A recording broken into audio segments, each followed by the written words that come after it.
기도드리옵나이다. 아멘. 하나님 말씀의 본문은 요한복음 17장 11절에서 26절 말씀입니다. 우리가 예수님의 마지막 대제사장의 기도 본문인데요.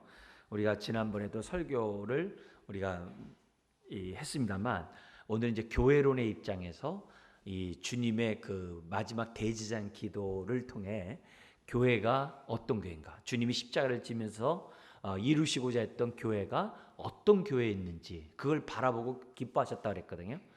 그 교회를 바라보셨던 그 모습이 어떤 교회를 바라보면서 십자가 질 때 기꺼이 기쁨으로 지셨는가. 그래서 신앙생활은 교회 생활이잖아요. 그러니까 우리가 교회에 대한 올바른 안목 우리가 갖는 것이 이제 중요하다고 봅니다.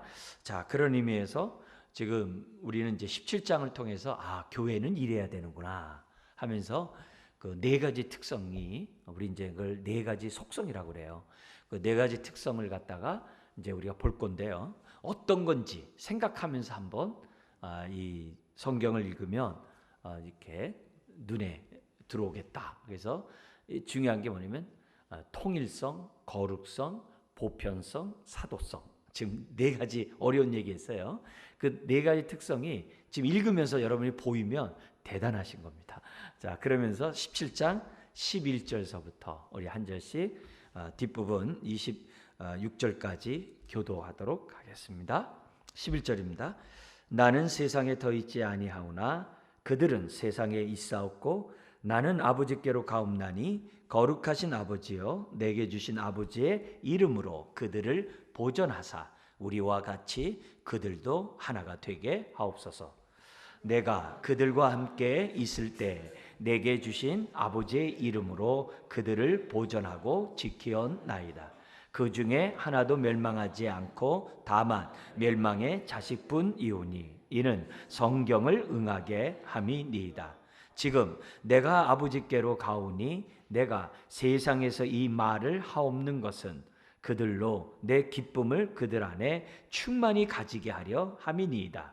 내가 아버지의 말씀을 그들에게 주어 싸우매 세상이 그들을 미워하여 싸우니 이는 내가 세상에 속하지 아니함 같이 그들도 세상에 속하지 아니함으로 인함이니라.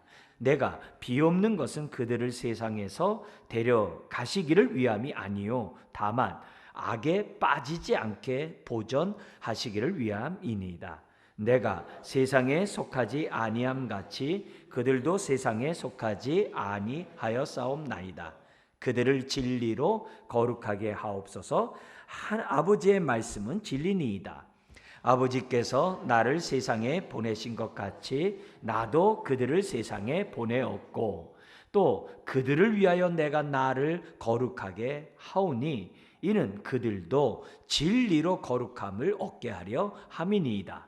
내가 비옵는 것은 이 사람들만 위함이 아니요 또 그들의 말로 말미암아 나를 믿는 사람들도 위함이니 아버지여 아버지께서 내 안에 내가 아버지 안에 있는 것 같이 그들도 다 하나가 되어 우리 안에 있게 하사 세상으로 아버지께서 나를 보내신 것을 믿게 하옵소서.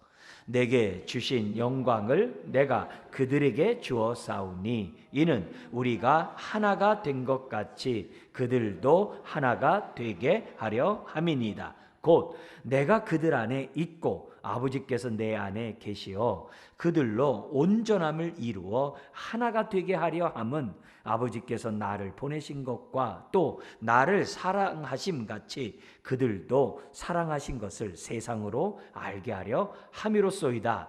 아버지여 내게 주신 자도 나 있는 곳에 나와 함께 있어 아버지께서 창세전부터 나를 사랑하심으로 내게 주신 나의 영광을 그들로 보게 하시기를 원하옵나이다. 의로우신 아버지여 세상이 아버지를 알지 못하여도 나는 아버지를 알았사옵고 그들도 아버지께서 나를 보내신 줄 알았사옵나이다.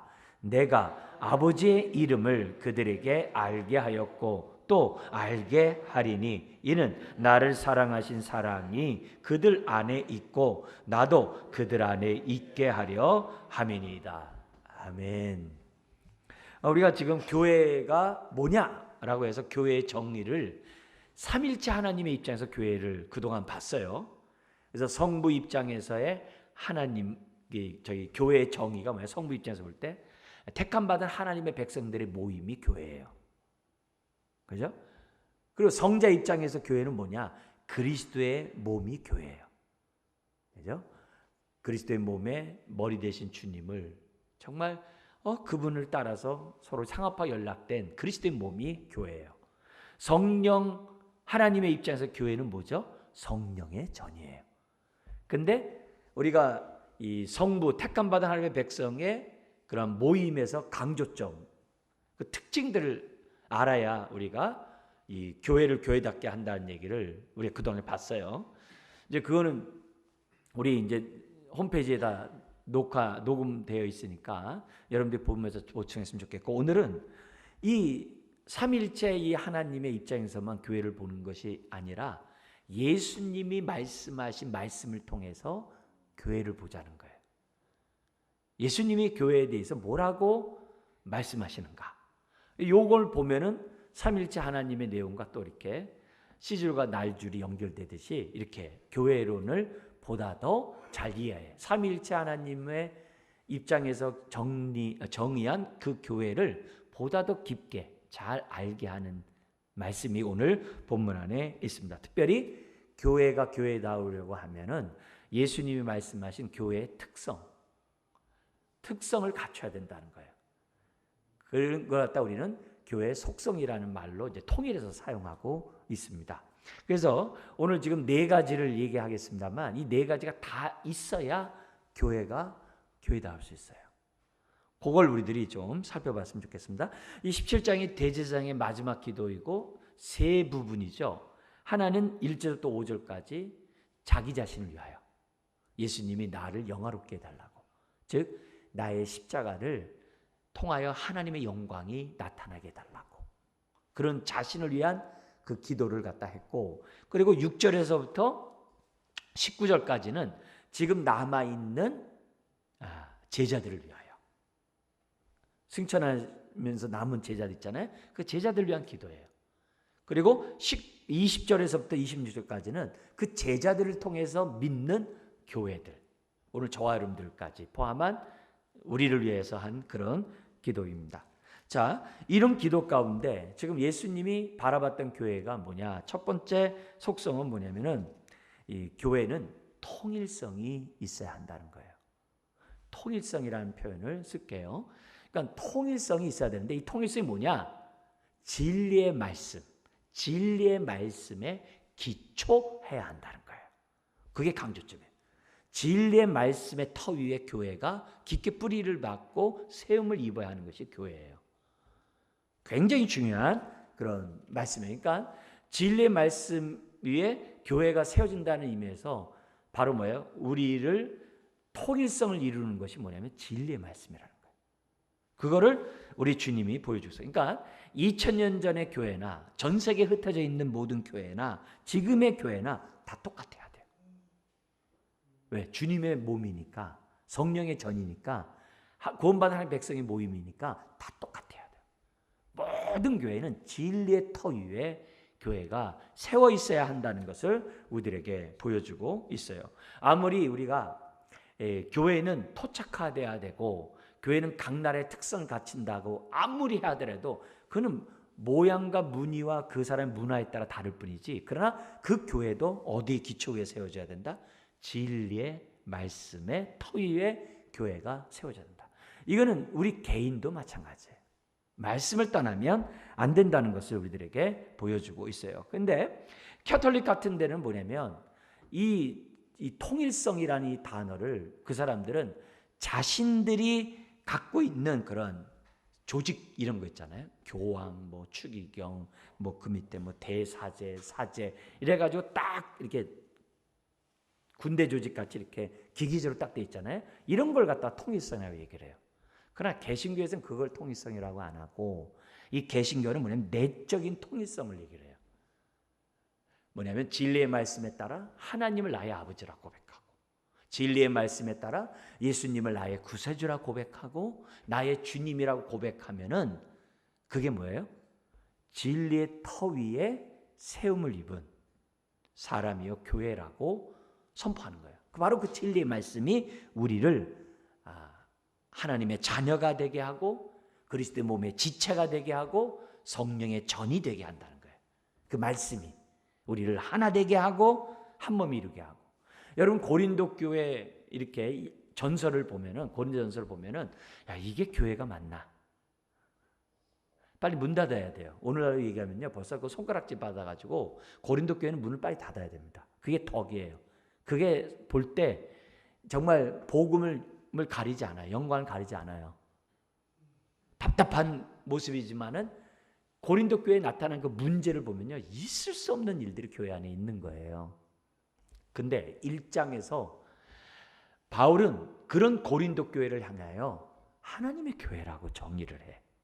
왜? 하나님을 아버지라 고백하고 예수를 나의 주라고 고백하고 있기 때문에. 그게 중요한 거예요. 이거는 우리가 서로를 바라볼 때 어떤 눈으로 바라보냐 되게 중요해요. 우리는 세상적인 편견과 수준을 가지고 뭐 까미네 까미 아니 이렇게 평가를 해요. 아니에요. 우리 하나님은 우리 주님이 우리를 딱 평가할 때 진리의 말씀이 그에게 있느냐 없느냐로 평가를 해요. 우리도 사람을 이렇게 볼 때 그 안에 진리가 있느냐 없느냐로 평가할 수 있어야지 내 스타일이 아니다, 내 필이 안 꽂힌다 이렇게 사귀면 안 돼요.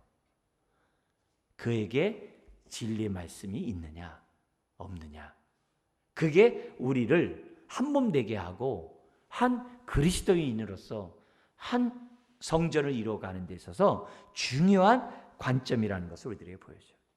이단이 왜 문제예요? 자기네들만 교회래. 그러니까 통일성이 없는 거죠. 통일성이 없는 거죠. 주님이 세운 그 이후로 모든 지금까지의 교회는 진리의 말씀에 따라 교회가 서져 있다는 사실. 그래서 진리의 말씀에 따라 이렇게 어떻게 돼요? 통일성을 갖고 있어야 한다는 것이 우리들의 기본적인 주님의 가르침이에요. 그래서 오늘 본문에 보면은 예수님은 교회의 통일성을 그 진리에 대한 귀중한 말씀으로 정의를 내려줘요. 우리 대표적인 그런 구절들을 잠깐 볼게요. 8절 한번 17장 8절 같이 한번 읽겠습니다. 나는 아버지께서 내게 주신 말씀들을 그들에게 주어 싸우며 그들은 이것을 받고 내가 아버지께로부터 나온 줄을 참으로 아오며 아버지께서 나를 보내신 줄도 믿사옵나이다. 우리가 알고 믿는 거는 아버지께서 예수님에게 주신 말씀, 진리의 말씀 외에는 없는 거예요. 이걸 딱 중심을 잡아야 돼요. 그러니까 교회는 사도들의 가르침에 따라 하나님의 말씀을 정말 사모하는 교회가 되어야 한다는 것을 우리들에게 보여줍니다. 그러면서 14절에도 이렇게 얘기를 해요. 내가 아버지의 말씀을 그들에게 주었사오매 이런 거예요. 예수님은 아버지께서 자신에게 준 것을 말씀하셨고 예수님은 제자들에게 지금 뭐요? 줬다 이렇게 딱 얘기하고 17절도 똑같이 얘기해요. 뭐라고 했냐면은 같이 한번 읽겠습니다. 그들을 진리로 거룩하게 하옵소서. 아버지의 말씀은 진리니다. 진리가 우리를 거룩하게 하는 거예요. 진리가 교회를 교회답게 하고 진리를 우리를 거룩하게 한다는 거죠. 그래서 우리 주님은 오늘 이 마지막 이 중보기도 대제사장의 기도에서 이게 뭐냐면 내게 주신 말씀 곧 진리에 대하여 기도하고 있는 거예요.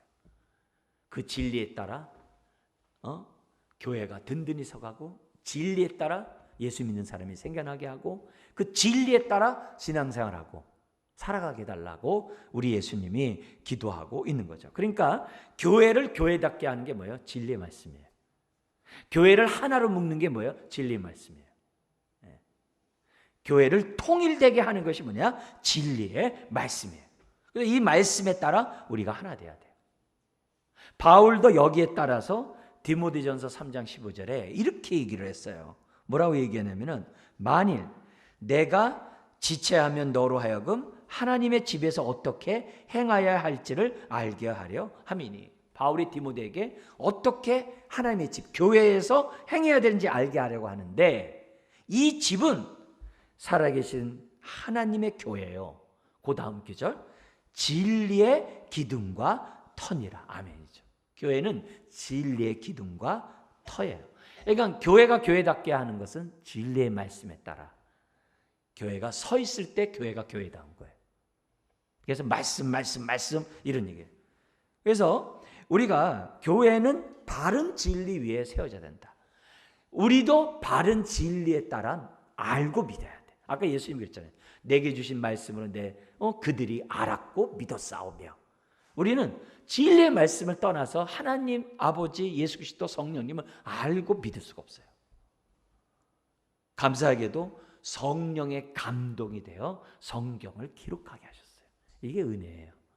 이게 은혜예요. 더구나 말씀이 육신이 되어 우리 가운데 오셨어요. 그러니까 우리가 진리의 말씀을 떠나서는 안 된다 이거죠. 그래서 우리는 예수님에 대한 그 진리의 말씀 위에 우리의 신앙의 기초도 세우고 교회도 세워져야만 한다는 거죠. 골로새서 2장 6절 7절에 교회가 진리 위에 세워져야 된다는 것을 바울은 골로새 교회 얘기하면서 아주 못을 박아요. 거기 있는 구절을 읽어드린다면, 그러므로 너희가 그리스도 예수를 주로 받았으니 그 안에서 행하되. 당연하죠. 주로 받았으면 그 안에서 행해야죠. 그 다음 구절, 그 안에 뿌리를 박으며 세움을 받아 교훈을 받은 대로 믿음에 굳게 서서 감사함을 넘치게 하라. 골로새 교회에 수많은 거짓 사상 이단들 때문에 교회가 골머리를 앓았어요.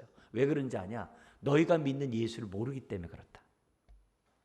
그리고 그분이 행한 일을 모르기 때문에 너희들이 지금 온갖 거짓 사상과 이단에 지금 휘청이고 있다. 그러면서 예수 그리스도를 올바로 알라.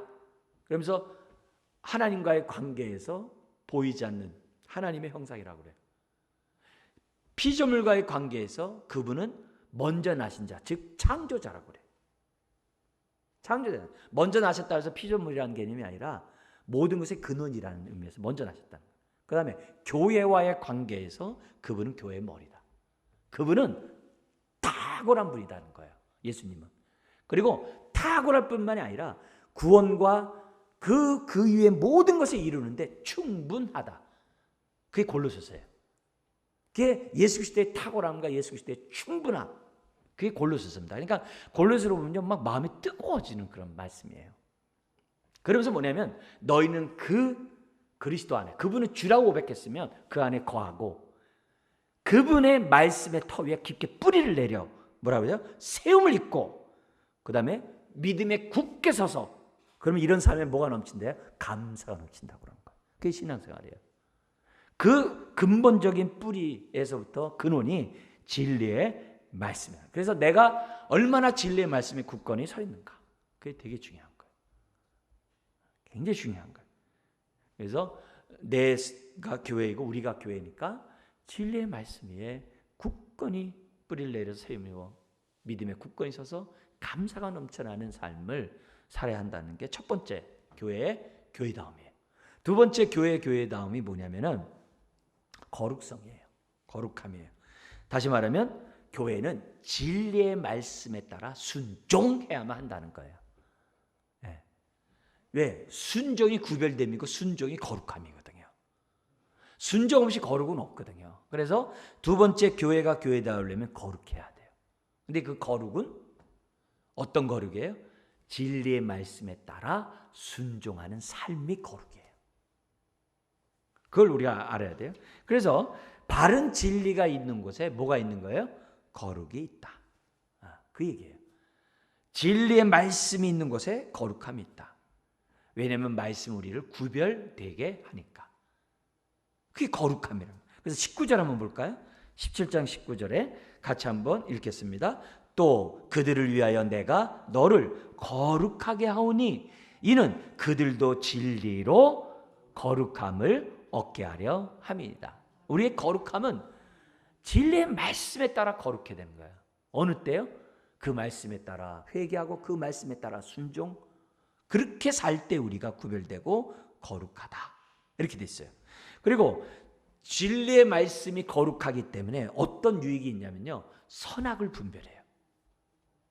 하나님의 기뻐하시고 온전한 뜻이, 정말 선하시고 기뻐하시고 온전한 뜻을 분별함으로 악을 분별해요. 뭘 하나님이 기뻐하지 않고 뭐가 불이고 뭐가 악인지 딱 분별하는 역이 나옵니다. 그게 15절 16절이에요. 그래서 15절 16절에 보면은 분별력이 있기 때문에 악에 빠지지 않아요.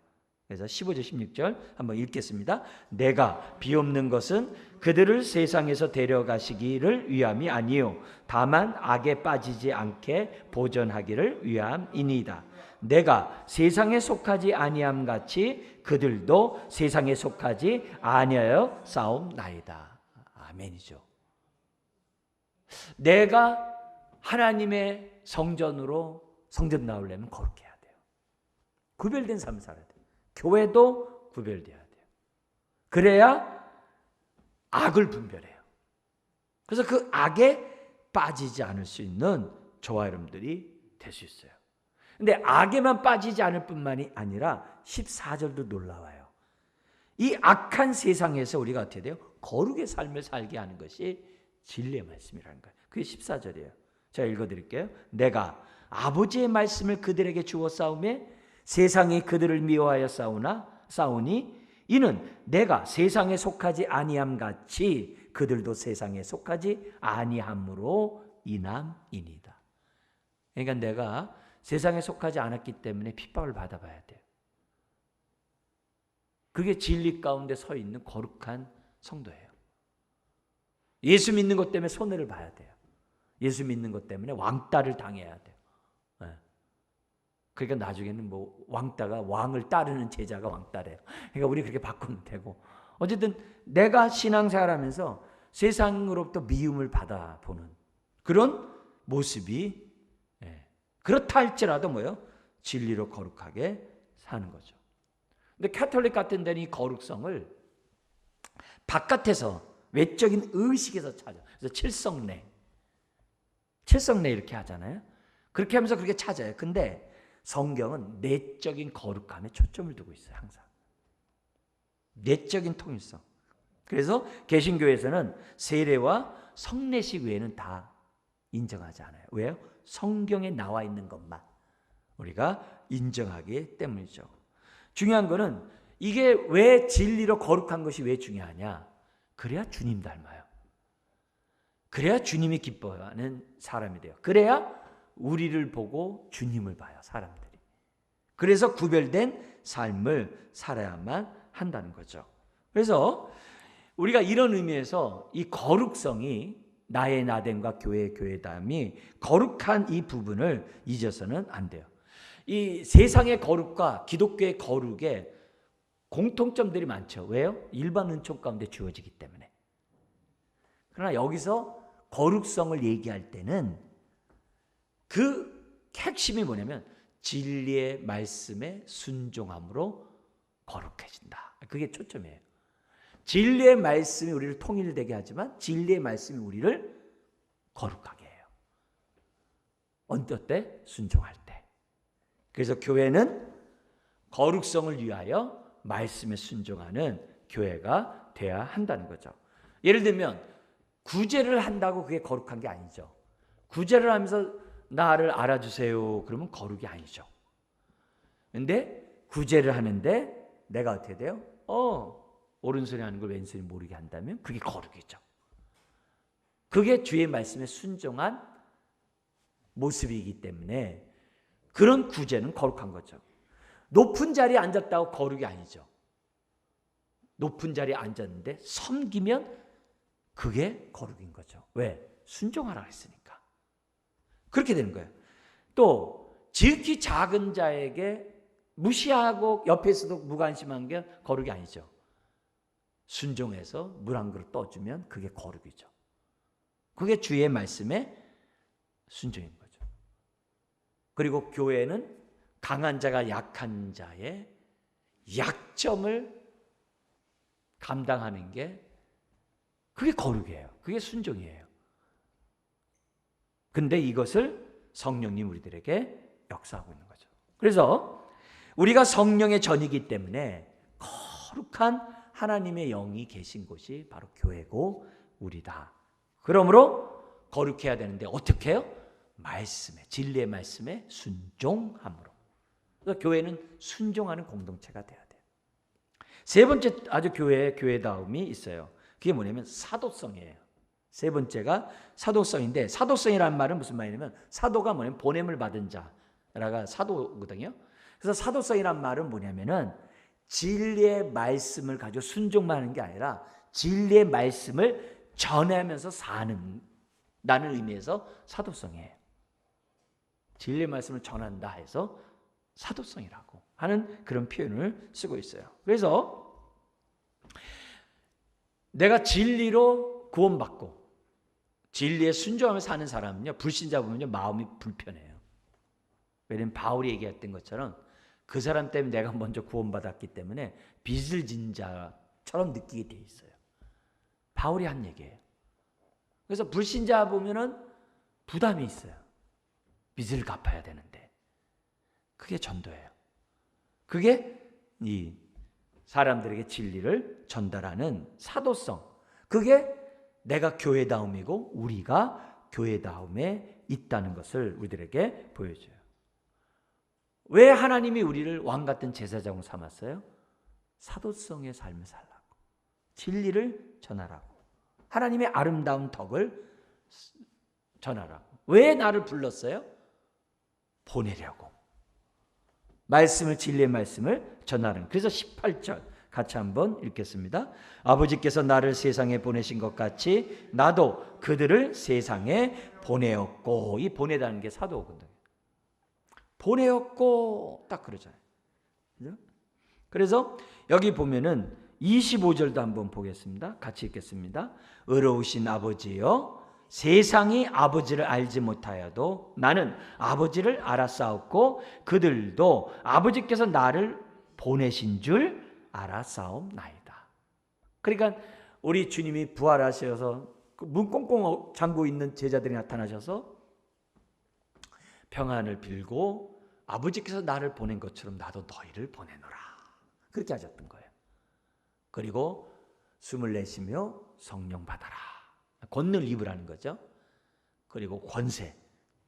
누구의 죄든지 용서하면 용서를 받을 것이다 라는 그 권세를 줘서 제자들을 보냈던 거죠. 그래서 교회는 선교적 사명을 감당해야 돼. 보냄을 받은 자로서의 사명을 감당해야 돼. 왜 바리새인의 거룩이 외식이라고 그랬을까요? 사도성이었기 때문에. 바리새인들은 자기네들끼리만이 거룩한 집단으로 남아있기로 했거든요.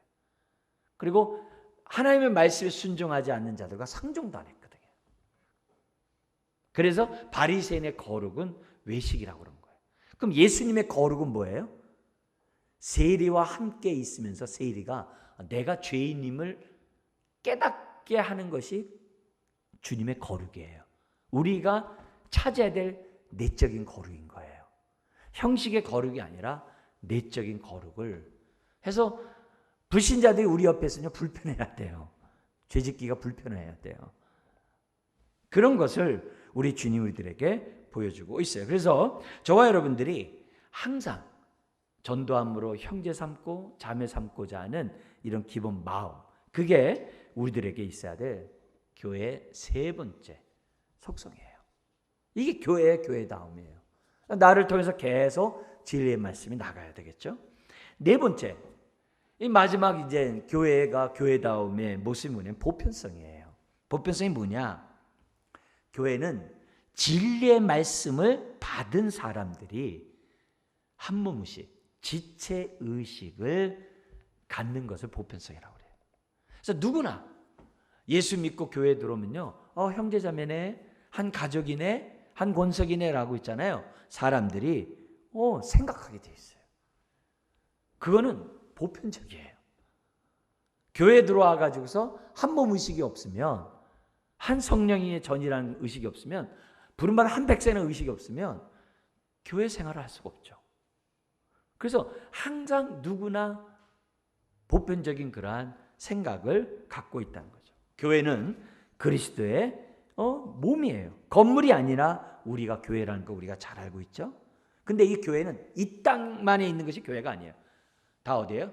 이미 하나님 품에 있는 자들까지 포함해서 다 우주적 교회가 교회예요. 다 주님을 머리로 하는 다 교회예요. 다 연합된 그런 교회예요. 근데 캐톨릭은 자기네들만 보편적 교회라고 그래요. 아니에요. 아니에요. 동일한 진리의 말씀에 따라 한몸 의식을 갖고 있는 우리가 뭐예요? 그게 보편적인 교회인 거예요. 우리만 그럴 수가 없다는 거죠. 그래서 창세 이래로 하나님을 믿는 모든 자들이 교회인 거예요. 그 교회의 머리가 우리 주님이라는 거죠. 그러니까 교회는 뭐 해야 돼요? 하나 돼야죠. 연합돼야죠. 한몸 의식을 가져야죠. 그게 20절이에요. 같이 한번 읽겠습니다. 내가 비옵는 것은 사람들만 위함이 아니요 또 그들의 말로 말미암아 나를 믿는 사람들도 위함이니. 그죠? 여기 뭐냐면 사도들을 통해서 오고 오는 사람들이 믿는 그 모든 사람들, 그게 뭐예요? 그게 바로 교회죠.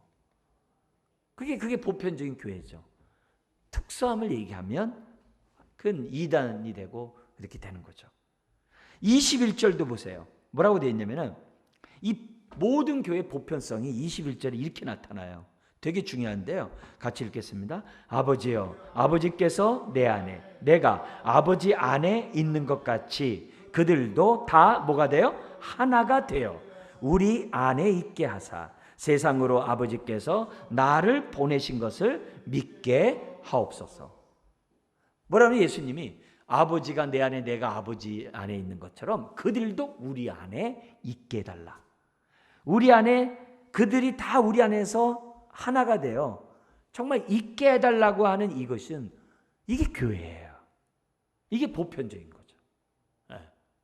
모든 사람들이 한 몸을 이루는 이게 교회인 거죠. 우리가 뭐 교회 간판에 따라 서로 다릅니다만 우리는 우주적인 교회를 믿고 있죠. 우주적인 교회를 믿고 있는 거죠.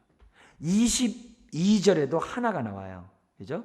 이는 우리가 하나 된 것 같이 그들도 하나 되게 하려 함이라. 23절에도 하나가 나와요. 그죠? 곧 내가 그들 안에 있고 아버지께서 내 안에 계시어 그들로 온전함을 이루어 하나가 되게 하려 함은. 다 하나예요. 하나. 26절에도 놀라운 말씀이 있어요. 같이 한번 읽겠습니다. 내가 아버지의 이름을 그들에게 알게 하였고 또 알게 하리니 이는 나를 사랑하신 사랑이 그들 안에 있고 나도 그들 안에 있게 하려 함이니이다. 서로 더불어 먹는 모습처럼, 그죠? 나를 사랑하신 하나님의 사랑이 저와 여러분들에게 있고 그들도 우리 안에, 나도 그들 안에. 그게 교회예요. 이게 보편적인 교회의 기본인 거예요. 그러니까 우리가 서로 어떻게 돼요? 다툴 이유가 없는 거죠. 싸울 이유가 없고 경쟁할 이유가 없고 우리는 다 한 몸. 이런 신앙을 갖고 있는 것이 보편적인 정말 신앙을 갖고 있는 사람이죠. 그래서 우리는 우리끼리 예배드립니다만 외국에 나가고 선교지에 가면 서로 다른 사람인데도 정말 예수 그리스도를 믿는 것 그거 하나 때문에 우리가 정말 하나가 되잖아요.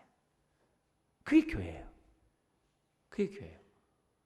나라마다 특징이 있어도 지금 말한 이 네 가지는 뭐예요? 통일성, 거룩성, 사도성, 이 보편성은 다 갖춰야만 한다는 거죠.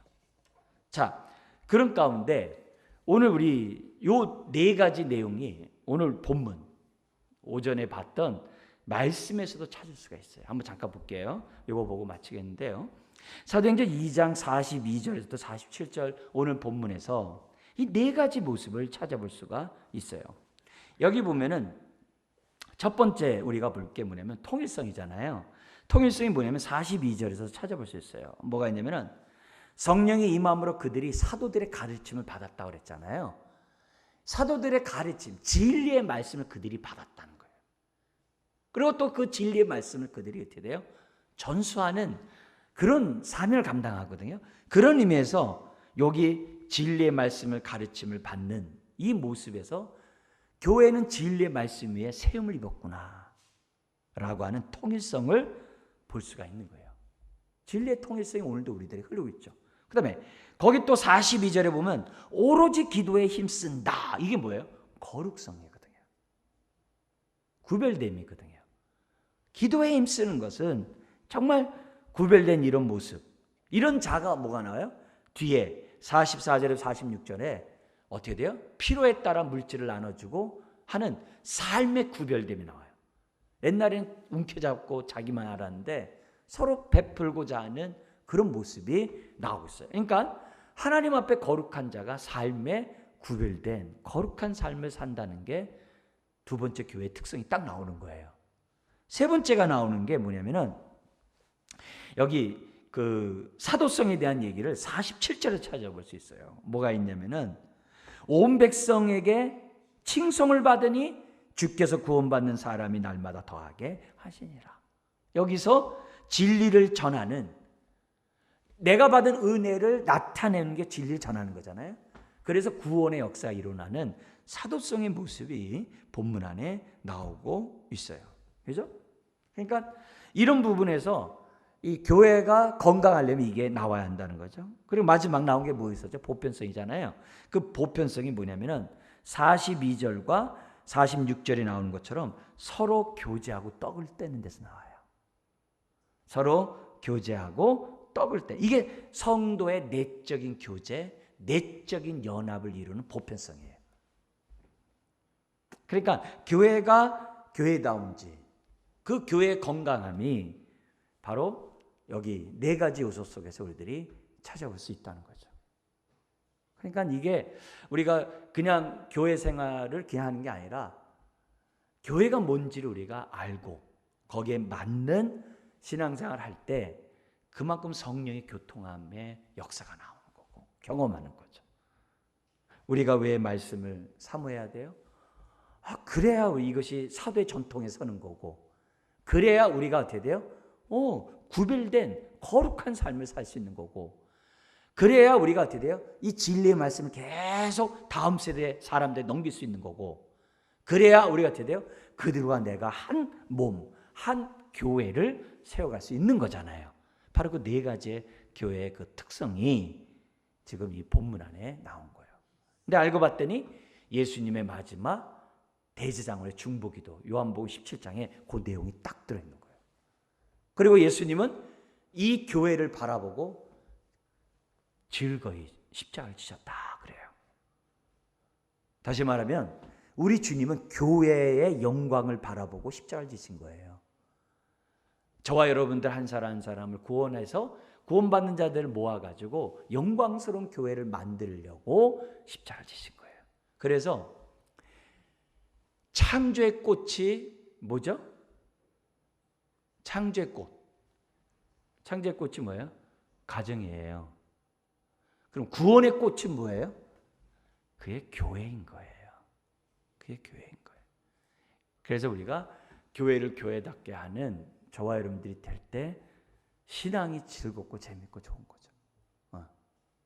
모이기를 힘쓰고 우리가 해나갈 수가 있는 거죠. 이런 은혜가 우리들에게 딱 잡혀서 신앙의 밑바탕에 딱 깔리면서 건강한 교회 세워가길 주의 이름 축원합니다. 기도하겠습니다. 하나님 아버지, 오늘 이런 정말 진리로 말미암아 나타나는 이런 교회의 특성들을 우리가 잘 기억하게 해 주옵시고, 아버지 진리로부터 시작되는 이 모든 하나님의 역사하심을 우리가 정말 우리의 삶을 통해 실현해 나갈 수 있도록 은혜를 더하여 주옵소서. 믿사오며 예수님의 이름으로 기도드리옵나이다. 아멘. 우리 주어진 말씀을 생각하면서 내가 진리의 말씀